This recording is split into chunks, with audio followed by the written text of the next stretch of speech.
everyone. Welcome to Suspense Squad, where authors interview authors. We are so excited because we have the awesome and amazing Jessica R. Patch with us tonight. And yay! Jessica is going to be talking to us about her new book that's coming out. When is it coming out, Jess? February 28th. Woo. So quickly. Yes. So right around the corner. So this is her book, A Cry in the Dark, which is coming out from Love Inspired Trade. So it's a little bit different than the Love Inspired suspense books we see. Pop that awesome cover up there again. Nice and close.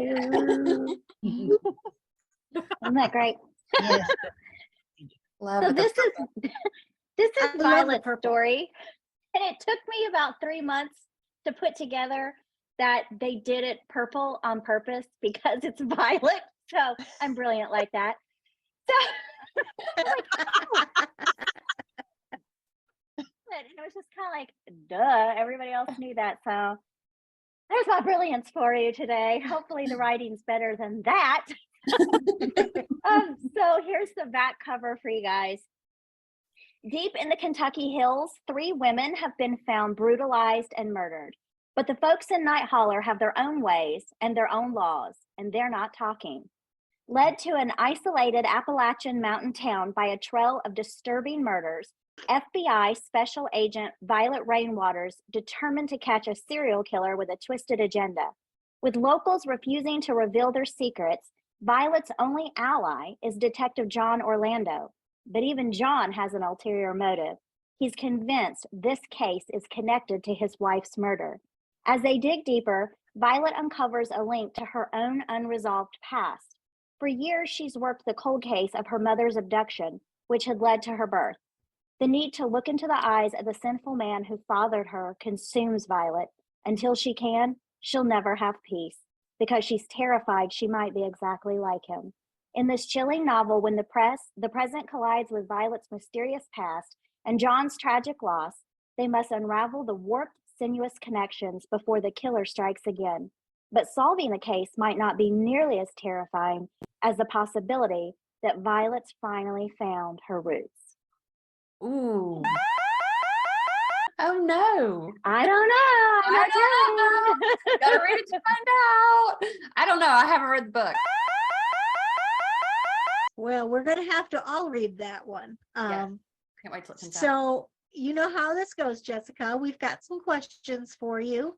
Going to go ahead and get started then. And I think we're going to start with Sammy. Hi, Jessica. How are you? Hi, Sammy. How are you? Good. So, actually, I have 2 questions. What Okay. was your favorite scene in the book to write? Okay. And second question, I'm throwing this one in there. Do Okay. you find you have to market these books differently than your LIS because they're a little darker and a little grittier? Oh, those are good questions. Okay, so I'll answer the first one first. What was it again? What was your favorite scene to write? Oh, yeah. Okay. Oh, we're talking about a woman who doesn't get purple covers, so you'll have to give me some grace. So I think the funnest scene to write is there's a bar scene where there's a pivotal moment. Violet's coming in. She is sick to death of these people not giving her an inch. So she's decided to get down on their level because Violet doesn't really have healthy fear. The things that she should be afraid of, she's not. She should be, but she's not. So she's willing to play on their level.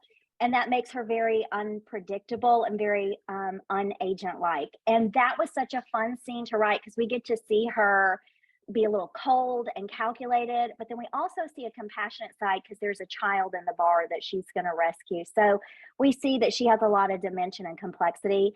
And I just put on some fun music, and that was just really, really fun to write a bar brawl. That was a lot of fun. So that was probably my favorite scene, or the funnest, I guess. And then to answer the other question, as far as the marketing goes, yes, when you see the Love Inspired Trade imprint, readers automatically think that they're getting just a longer love inspired suspense. And then they read it and they're like, this isn't that. And so it's not, it is grittier. There's more complexity to it, and we can write more, darker subject matter, but we still have to bring in that faith. So marketing is a little trickier because you have to continually remind people this is a trade book. It just happens to be through Love Inspired, but not their Love Inspired suspense line. It's through their trade line. And that's probably the most difficult thing to do. But other than that, I've probably put just a little bit different approach to it, but not a lot. Just making sure they recognize it's, if you think you're getting a safer book, you're not. So there's still Jesus and faith, but it is darker subject matter. Gotcha. Thank you. Well, there is that evil side of the world that we live in that we see, played out on the news every single day. And so I think the books for the trade tend to touch on that a little bit more, bringing in that dark side. And then of course, have the light. Don't you, is that how you you're bringing in the really darkness of the world, and then you disperse it with the light of Christ? Right, that's true. When they came to arrest Jesus, he tells them that this is your moment. This is your dark hour. And if we read the Bible, we realize that it's unedited. God doesn't sanitize the people. And I feel like if you can read Judges, where a woman is sexually assaulted all night long till she dies, and then her husband cuts her up into pieces, I feel like you can handle this book.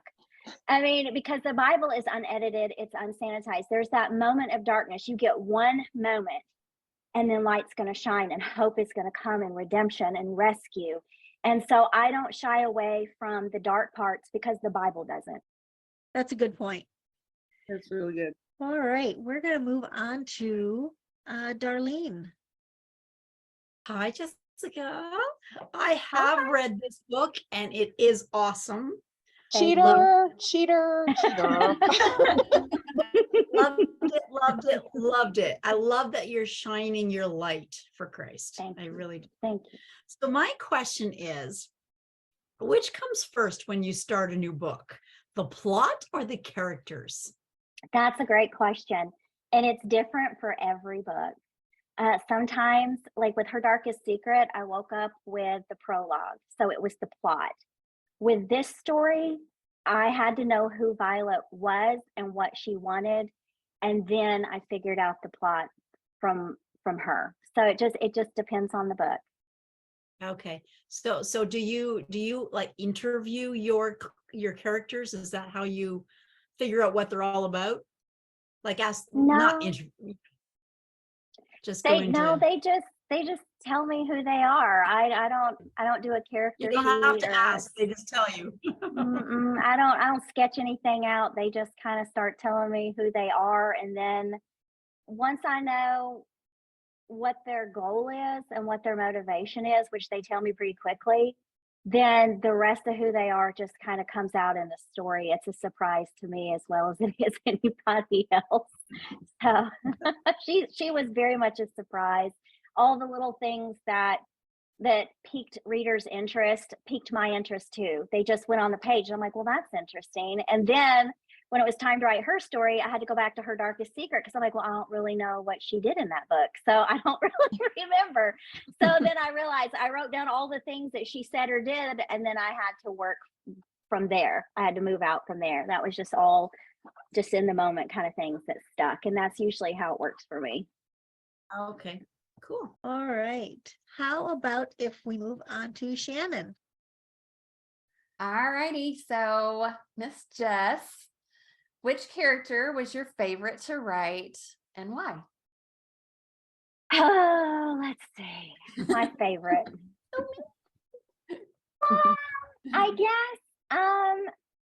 I guess the easiest character to write is Tiberius Granger because he's comedic relief and I love humor. I love witty banter and one-liners. And so when he's on the page, he is just the most fun to write because you don't ever know what's going to come out of his mouth. He doesn't really have a filter. So you never know what's going to come out of him. So those are probably my favorite moments. I don't know that my favorite was Violet because she's very difficult to write for me because she's not very likable. And so she at least had to be sympathetic, and because she's just got a lot of unloved. She's been unloved and unwanted and hurt. And so there's this cold wall. And until you can get through it, she's just who she is. So you can't make someone who's not likable for the sake of a story. It's not organic to her character. So she was probably very difficult to write, but I did love some of the moments, those softer moments. And I loved it when she was kicking butt. Like, she can kick butt. She's not playing because she's not afraid at all. She's as cunning as a killer for various reasons. And so that was probably fun. And there were a few villain moments that I liked, which I know is really creepy because he is so creepy, but they were kind of fun. I don't think the fun's the right word, but there's some favorite moments writing the villain, depending on what it was. So All your villains are creepy. they are, but this one's the worst. I mean, Is he's he? the worst. Oh, Yeah, I think he's to date the worst that I've ever done, or he scares me the most because I think what he's doing is realistic in some ways. I mean, let's be honest, how many nursery rhyme killers are out there? I'm not really afraid of somebody killing me and staging me like a nursery rhyme. yeah. But there are stalkers and there are really creepy people, and that's a real fear. So I think that he's a little more terrifying than some of the other villains. So to me anyway. So just to talk to you just a minute about your humor, putting humor in a suspense book. How did you find those moments to add those kind of humor in? And did you do any kind of research on how to write humor into a story, a suspense story? No, I'm extremely inappropriate in bad situations. You're just witty like that. You are witty like So that. I'll make a joke, or I mean, at my poor grandma's funeral, I don't know how many office jokes I cracked, but it was a lot. And I mean, it was really inappropriate, but like it was warranted. I mean, it was funny. And so I don't know. I just I don't usually have humor right in the heat of an action scene. It's usually coming off of a dark scene. You know, and it's usually coming from Tiberius after he realizes everybody's okay, then he's gonna, you know, say stuff or just in conversation. But like in the heat of the action, I don't think that that's a place for humor. But to bring some of that dark, that tension, just readers need a breath for a second. Yeah. And so it's a good place to insert it. So just any inappropriate time you can expect it's going to happen. Well, a lot of people, Because that's what I would do. deflect. Yeah, a lot of people do deflect on humor or use humor to kind of lighten the mood or lighten a tense situation. So that's cool. Okay, and our last question for this evening, although I don't know, with our group, it could maybe not be the last. I don't know. The last Jess can handle. scheduled question for this evening is Patty. Yeah, and it's nice to see you again. My question is, you know, as a reader who likes to, you know, just imagine just sitting down and having a conversation with other authors, do you have an author, either living or dead, that you would love to spend a day with or even just have a meal with? Well, I think it would be creepy to sit with a dead author because it's dead. But that might be kind of fun. I don't know. Well, you Like a could whole have- gathering of bones. Just Right me about and a bunch of serial bones. That is a tough question because I don't ever really think about that. Probably Agatha Christie, because I think she just had fabulous timing and such great twists. And I think she would be someone that I'd like to sit and talk with about that. Oh, someone that's alive right now. Well, let's see. I would like to probably sit down and maybe talk with Patricia Cornwell because her forensics and her knowledge is just incredible, and her books are just insanely good. I would probably like to sit down and maybe talk with her because I just think, you know, she has a helicopter, so it might be fun. I think we just go fly somewhere. And she has access to everybody. So, you know, let's just get her helicopter and go, you know, fly somewhere and talk about something. I mean, I don't know if you follow her on Facebook, but she's always on some kind of adventure. And I think that would probably be fun to go on until it's time. And then I'm kind of introverty. So I'll be like, I'm bailing. Can I just meet you online? I can't believe you So didn't that's say Riley Sager.